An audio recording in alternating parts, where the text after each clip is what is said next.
السلام عليك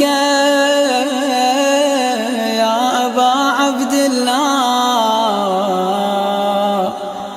السلام عليك يا ابن رسول الله بسم اللہ الرحمن الرحیم۔ ماہ مبارک رمضان کے 21ویں دن کے روزے کی دعا۔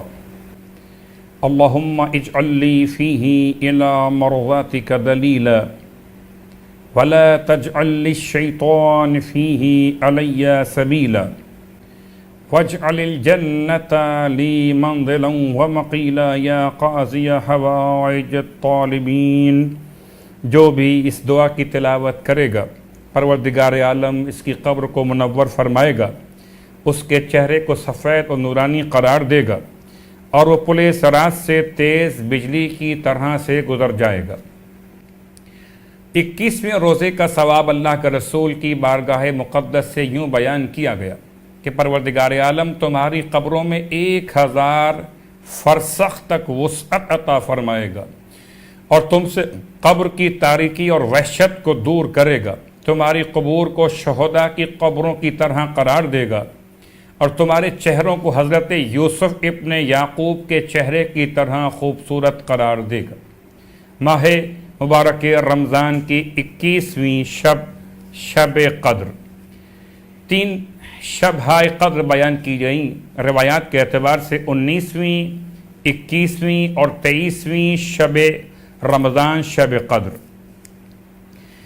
21ویں شب کے مخصوص اعمال ان اعمال کے ساتھ کہ جو بیان کیے جا چکے 19ویں شب کے عنوان میں، ان اعمال کے علاوہ مخصوص اعمال 21ویں شب کے: غروب آفتاب کے نزدیک غسل کرنا، محمد اور آل محمد پر درود پڑھنا، زیارت امام حسین علیہ السلام بجا لانا، 100 رکعت نماز پڑھنا اور دعائے جوشن کبیر تلاوت کرنا۔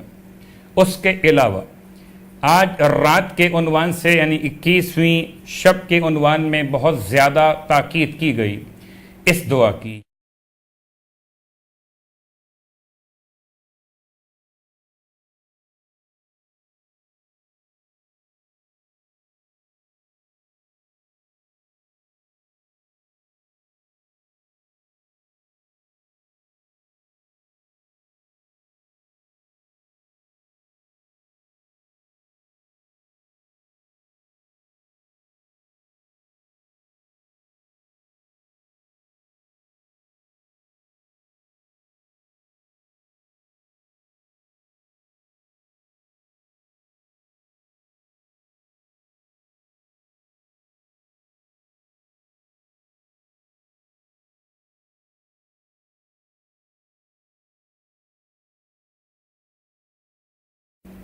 ماہ مبارک رمضان کی 21ویں شب شہادت مولائے متقیان قرار پائی۔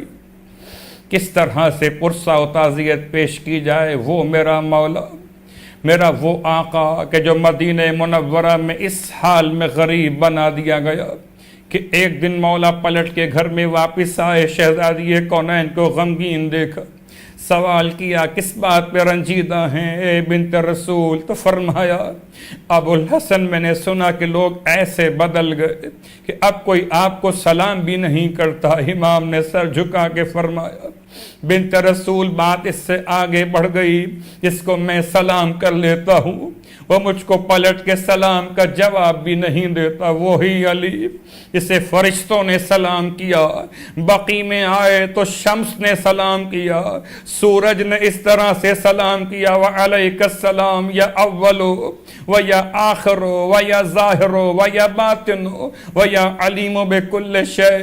رسول خدا کے ساتھ دینے والے مولا، ہر حال میں رسول کے ساتھ رہنے والے، آپ کا علم، اللہ کے رسول کا علم آپ پر ظاہر، آپ ہی ان کے رازوں کو جاننے والے۔ واہ محمدہ، قیامت کی رات آ گئی، شہزادیوں کی یتیمی کی رات آ گئی، اے عزادارو صاحبان ایمان کی غربت کی رات آ گئی۔ یہ شب قدر ہے، شب شہادت ہے۔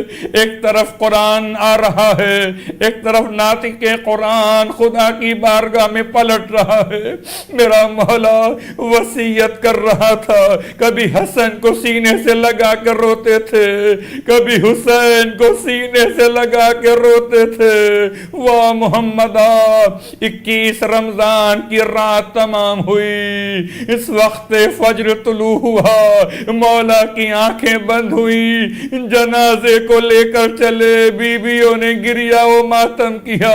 میں کہوں گا شہزادیوں، آج بابا کا جنازہ اٹھا، ماتم کر لیا، ارے کل کربلا میں لاش حسین پر سکینہ آئے گی، لیکن بابا کا نام نہ لے سکے گی کہ تماچے مارے جائیں گے، کانوں سے لہو بہتا ہوگا۔ سورہ والناس، اگر کسی کو ہیضے کی بیماری ہو جائے، سورہ ناس کو لکھ کر پانی میں گھول کر یہ پانی سے پلایا جائے، اس کو شفا عطا ہو جائے گی۔ اگر کسی کی آنکھ پر موتیا کا مرض ہو گیا ہو تو سورہ ناس 14 مرتبہ دم کر کر اس کی آنکھ پر ہاتھ پھیر دیا جائے اور یا پانی پر دم کر کے پلا دیا جائے اور آنکھوں پر بھی پانی لگا دیا جائے، شفا عطا ہو جائے گی۔ اگر بچے مٹی کھاتے ہو تو سورہ ناس 3 دفعہ پڑھ کر پانی پر دم کر کے 3 دن یہ پانی پلائیں تو ان کی یہ عادت ختم ہو جائے گی۔ پروردگار سے التماس کہ خدا ہم کو ماہ مبارک رمضان کی دعا اور ماہ مبارک رمضان کے تلاوت قرآن کا شوق عطا فرمائے۔ والسلام علیکم ورحمۃ اللہ وبرکاتہ۔